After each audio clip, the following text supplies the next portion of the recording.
അമ്മ പറഞ്ഞ കാര്യമാണ്. ആദ്യം പറഞ്ഞ സാധനം എന്ന് വെച്ചാൽ, ആദ്യം എനിക്ക് സങ്കടമായുള്ള സാധനം എന്ന് വെച്ച് കഴിഞ്ഞാൽ, എൻ്റെ അക്കൗണ്ടിൽ 2000 രൂപ ഉള്ളപ്പോൾ അമ്മ പറഞ്ഞാണ്, അത് അനിയത്തിക്ക് ഞാൻ പോക്കറ്റ് മണി കൊടുക്കുന്നതിനകത്ത് അമ്മ എൻ്റെ പൈസ ഇല്ല എന്ന് പറഞ്ഞപ്പോഴത്തേക്ക് അമ്മ പറഞ്ഞ പോയിന്റാണ്, അതെങ്ങനെയാടാ കാശ് കൂടുമ്പോഴേ മനുഷ്യന് കണക്ക് കുറച്ച് കൂടും. ആ ഒരു പോയിന്റ് എനിക്ക് ഹിറ്റായി. കാരണം എൻ്റെ അക്കൗണ്ടിൽ 2000 രൂപ ഉള്ളു.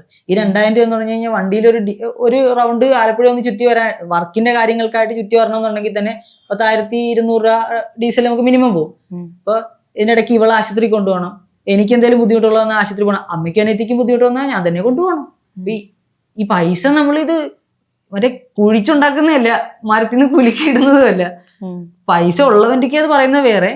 അതും അവന്റെ അക്കൗണ്ടിലുള്ളത് ഈ പറഞ്ഞ പോലെ അച്ഛൻ ചെലവിന് തന്ന പൈസ മാറ്റി വെച്ച് ഹോൾഡ് ചെയ്ത് പൈസ കുമിച്ചു കൂട്ടി വെച്ചേക്കുന്നതിൻ്റെയൊക്കെയാണ് പറയാം. അല്ലാത്തവരുത്തിൻ്റെയൊക്കെ 2000 രൂപ അക്കൗണ്ടിലുള്ളതിൻ്റെയൊക്കെ പറയാണ് അനിയത്തിക്ക് മറ്റേ പോക്കറ്റ് മണി കൊടുക്കാത്തത് കയ്യിൽ പൈസ കൂടുമ്പോൾ കണക്ക് കുറച്ചിൽ കൂടുന്നതാണ്. ആ ഒരു സാധനം എനിക്ക് ഹിറ്റായി, അത് ഹിറ്റായത് തന്നെയാണ്.